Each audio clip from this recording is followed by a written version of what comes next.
Ini mana ya? Ini di gundukan batu di habitat samudra. Oh, Tahukah kamu, sekolah adalah rumah kedua untuk kita. Di sekolah, kita belajar, bermain, dan bertumbuh kembang. Tapi bagaimana jika bahaya mengintai? Kebakaran bisa terjadi di mana saja dan kapan saja. Oleh karena itu, penting bagi kita untuk mengetahui cara mencegah dan menghadapinya. Dalam kehidupan sehari-hari, kita sering menggunakan kabel dan lain-lain.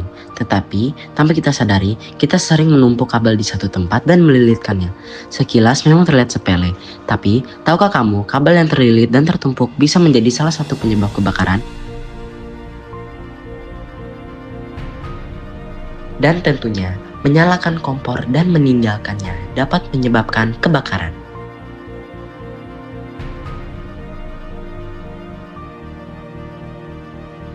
Dan kabel yang berdekatan dengan air sangat berbahaya karena dapat menyebabkan korslet dan kebakaran. Di sekolah terdapat banyak sekali pemicu-pemicu kebakaran. Di antara lainnya kabel yang rusak, tumpukan sampah yang mudah terbakar, ataupun penggunaan alat elektronik yang tidak benar. Marilah kita kenali dan kita hindari potensi-potensi tersebut. Tentunya, kabel yang terlilit dapat menyebabkan korslet dan kebakaran. Maka dari itu, kita dapat mencegahnya dengan merapihkan kabel yang tertumpuk satu sama lain dan kabel yang terlilit.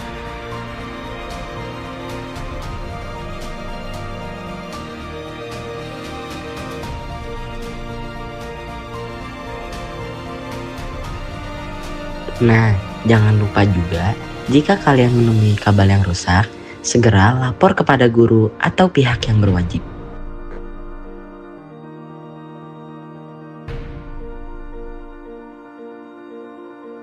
Tidak kalah penting dengan lain juga untuk membuang sampah pada tempatnya.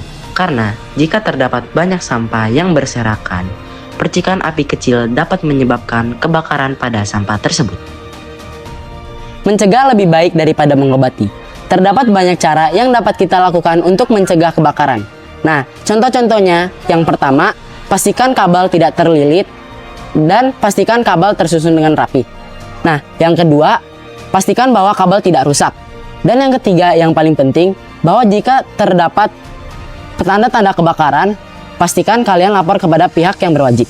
Nah, tentunya ada juga aturan yang kadang-kadang tidak tertulis. Seperti, jika kalian tidak menghafalkan asap, segera hafalkan di mana letak asap terdekat dari kalian. Karena asap sangat penting dalam kebakaran. Tetapi ingat bahwa asap hanya untuk api yang kecil. Peran guru juga sangat penting untuk keselamatan para murid, seperti memberikan edukasi mengenai bencana kebakaran, karena edukasi yang diberikan oleh guru sangat berharga untuk para murid-muridnya.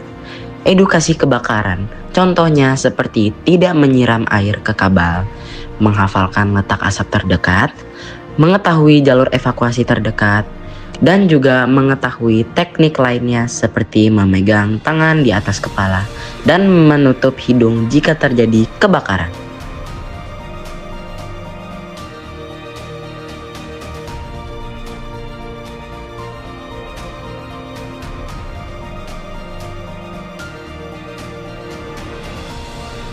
Jangan lupa juga jika kita sudah melarikan diri, untuk menelpon nomor telepon 113 untuk bencana kebakaran.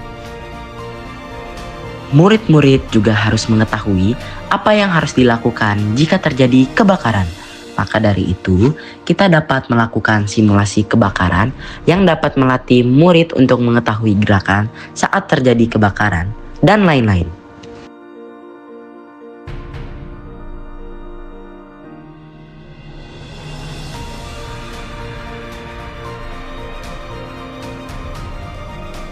Penanggulangan kebakaran adalah tanggung jawab kita bersama. Guru, siswa, dan staf sekolah harus memahami peran masing-masing. Jangan ragu untuk bertanya jika kamu mempunyai pertanyaan tentang keselamatan kebakaran pada guru dan karyawan sekolah. Dengan pengetahuan dan kesiapan, kita dapat menciptakan lingkungan sekolah yang aman dari bahaya kebakaran. Ingatlah selalu, bahaya kebakaran, sekolah aman. Sampai jumpa di video edukasi lainnya.